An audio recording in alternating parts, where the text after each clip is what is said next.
All right, let's explore some of the capabilities that we have now with the geometry renderer.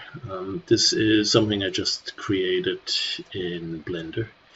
Not particularly proud of it. I'm still exploring, and I noticed I missed one of those, this little dude here.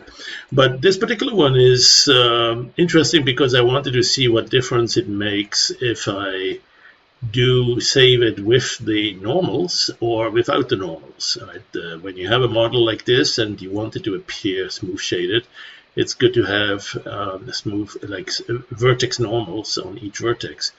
You can see, in fact, in the wireframe mode here, you can see it here. Maybe if I zoom in, actually that's the rotation mode here. Okay, so there's a lot of facets here, and each of them carries a vertex normal if you exported it with that. And so that's important to understand, is that just because you have a facet or a vertex defining triangles or facets, that doesn't mean you have vertex normals indicating which way the lighting should hit it. That is an option you have when you go to Blender. In fact, let's take a look at that. And here it is inside of Blender, where I created this model very quickly. I wanted to export that and see if there's any difference in appearance when I go to export it. Where is it? Right here, export to wavefront OBJ. And so I exported it with normals and without normals, right? And the normals is right here. So the second one I did was without normals. If you check, this is the default with normals enabled. UV coordinates, I don't think I have any UV addresses, or UV texture mapped on it. It may be irrelevant too, because you can see there's no coloring, no texture map on it, but it might still calculate or generate UVs. I'm not sure of that. But what we'll see when we open the OBJ file is there shouldn't be any normals in this one. Still, the question remains is, does it make a difference in the way that it appears? Right? If we have no vertex normals, what happens? And so that's what I wanted to explore, and let's go take a look at it. So here we are back in Howler, and I'm going to load the one with the normals. Double click that. It might reset the view a little bit. Okay, so that's the default view. There's actually some options here. You could say load verbatim centered, might give it a little bit better, although what defines it as center might be debatable. Looks like there's no difference actually on this one. Let's see if the third option, placed on the ground, will have any benefits. Double click that. Yeah, just a little bit. Okay, so now let's load the other one without normals. Did you see a difference? I did not. Right, so what happens is that if you do have normals, we use them. But if you don't have normals, we produce them. We calculate, we generate vertex normals. And that's great when you have this kind of surface that you want to see in a smooth shaded mode. It's debatable as to whether you always want that, and so sometimes you might actually prefer to have facet normals to give it a flat appearance. If it's not that detailed, smooth curved, but rather a very coarse model, such as the original was in Blender before I applied subdivision surfaces on it. Right, so right here, if I undo, if I Control Z to go back, this was the original surface and very coarse, and then I added a modifier, which is the subdivision surface, and that modifier, then you have some options here as to how much smoothing you want on that. But even if you didn't give it too much smoothing, we will get smooth shading. The appearance will be smooth, whereas here in Blender it's sort of a flat shaded appearance. And so that's something to be aware of, is that what you see in one program is not always the same appearance in a different program. Now, over time that may change, and in fact, I'm sure in Blender there's probably choices you can make to say, give me a smooth shaded appearance, or then there's also some cartoonish looks, or what is it, X-ray mode, all sorts of weird interesting looks. In Howler, we don't have that control yet. There may be in the future perhaps a switch between flat shaded and smooth shaded, which will probably simply use the facet normal and put that on each of the vertices as it's needed for the rendering. but that's yet to be seen. Stay tuned, and let's see what we can do right now with what we have. So we are back here, and of course we can enjoy the shaded appearance, but it's very simple, and it might be so much more interesting if we gave it a bit of an environment reflection map.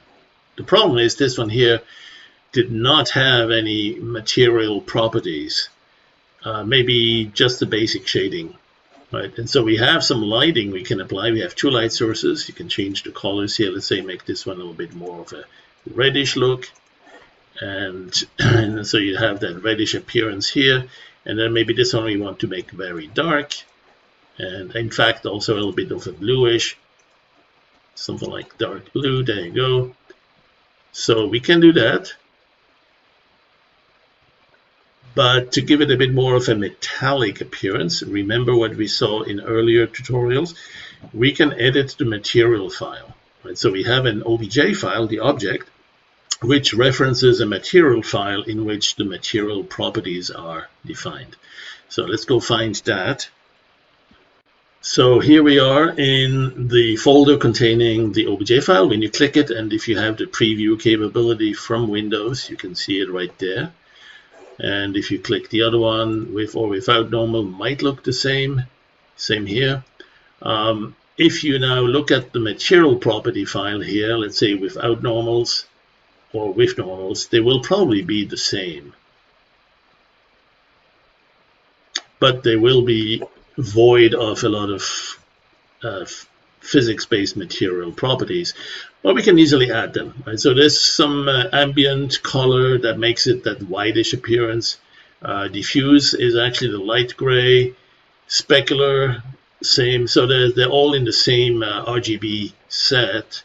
What we could do now is add a few other things. What was it? PM for material property. Let's give it a 0.8. That's a pretty high material. Metallic, that's the material metallic appearance. And then there's also the roughness. PR, I'm going to go 0.0 initially. We can experiment with that to give it a little bit more of a diffuse, like scattering appearance in that reflection.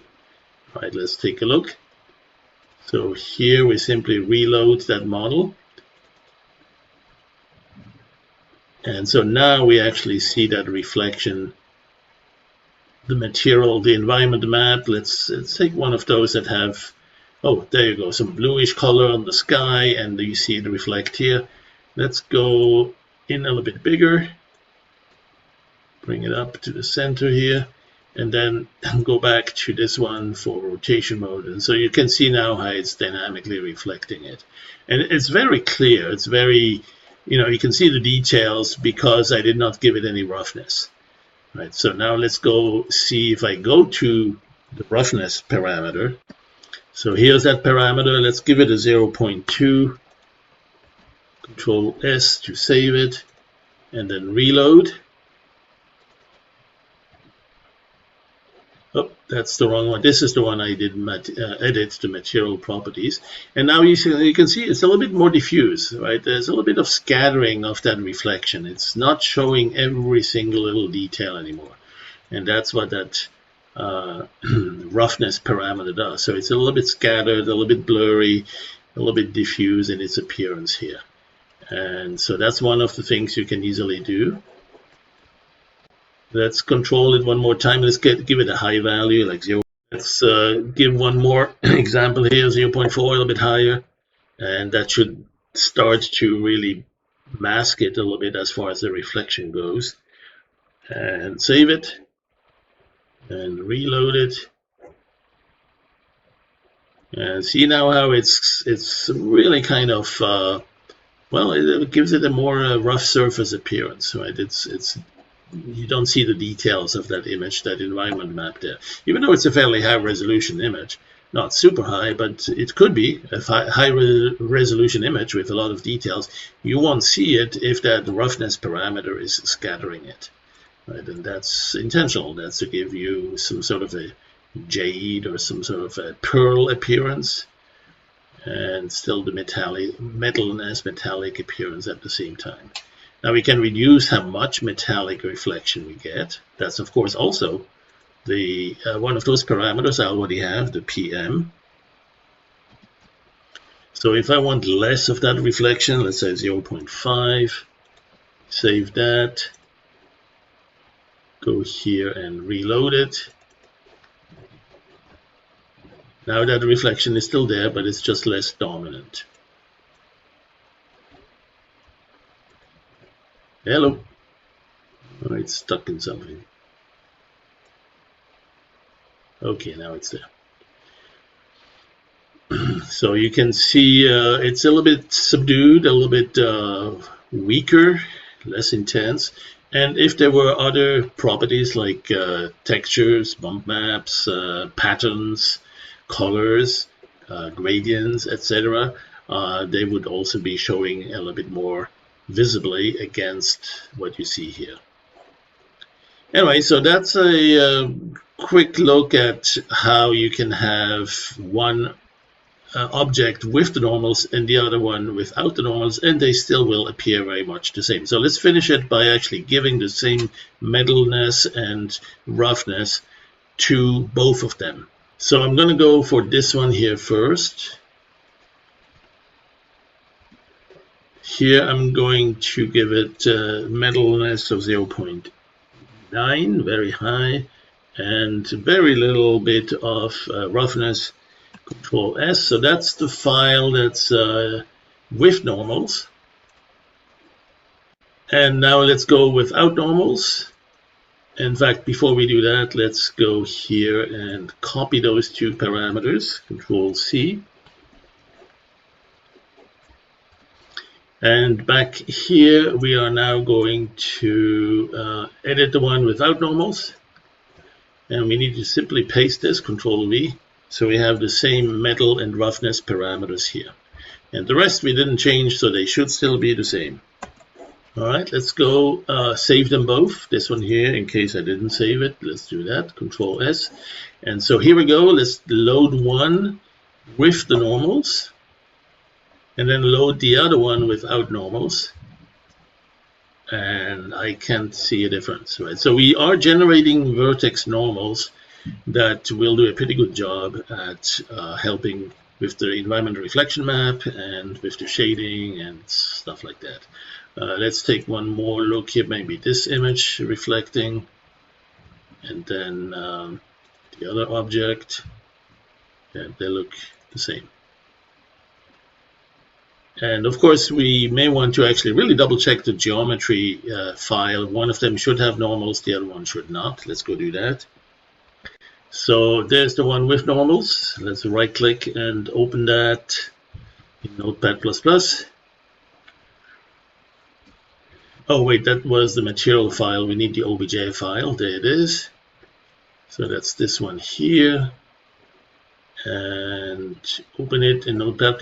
Okay, so you see a number of vertices. Right, this is what you'll usually see, a material file, a library, material library defined. And then you'll see a lot of vertices, and at some point if you scroll down here you'll see, oh yep, there's the vertex normals. V is vertex, Vn is vertex normals, and so this one is one that I exported with normals, so it should have those vertex normals. And then when you see the facets, there they are. Facet definitions will come with two values. One is the vertex, the other one is the normal. If there was a value in between, there would be UV addresses. All right, so that's one thing we have here. Let's see the other one, OBJ, and this time we'll open it here too. And we should see vertices, but no vertex normals, right? Because we exported it in Blender without normals, so there is no VN parameters, just V for vertices, and go straight to facets. And then you can see the facets have simply, these are quadrilaterals, quads. There's one value for the vertex, another one, and fourth one, and these quads are defined that way. and there's no vertex data in it. So the shaded appearance that we produce is because our parser will generate vertex normals, so that here we actually do give it a nice appearance with environment reflection map or with shading or whatever you want that depends on that on those normals. Looks like we're inside a room here, and we can rotate this around and see dynamically reflect. Alright, so thank you, keep that in mind. We're doing smooth shading, and even if you don't provide vertex normals, we will generate them to help with the smooth shading. Alright, thanks for watching, and stay tuned for more.